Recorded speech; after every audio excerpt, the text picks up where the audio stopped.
Hansı hallarda bir insan özündə qalın bağırsaq xərçənginin əmələ gələ biləcəyindən şübhələnilməlidir? 40 yaşından yuxarı insanlarda nəcisdə qan görüldüyündə bu ilk olaraq bağırsaq xərçənginin ilk əlaməti ola bilər. 40 yaşdan aşağı insanlarda isə nəcisdə gizli qan görülməsi adətən bağırsaq çatının və ya babasilin hemoroidin ilk əlaməti ola bilər. Xəstədə səbəbsiz yerə ishal və qəbizliyin ard-arda müşahidə olunması. Bu da bağırsaq xərçənginin bir əlaməti ola bilər. Xəstənin qarın ağrılarının kramp şəklində və davamlı olmasıdır. Həftələrlə, günlərlə keçməyən sancı şəklində, kramp şəklində qarın ağrıları. Xəstədə aşırı yorğunluq və ya anemiya, qan azlığı.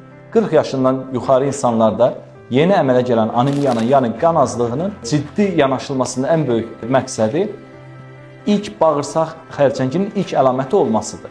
Yəni, bağırsaq xərçəngində əmələ gəlmiş törəmələr adətən qanamaya da meyilli ola bilirlər ki, bu da 40 yaşdan böyük insanlarda həddindən artıq səbəbsiz yerə yorğunluq və qan azlığına, anemiyaya səbəb ola bilər və də nəcisin həcmdən əlavə ölçüsünün incəlməsi, rənginin dəyişməsi də bağırsaq xərçənginin ilkin əlamətlərindən biri ola bilər.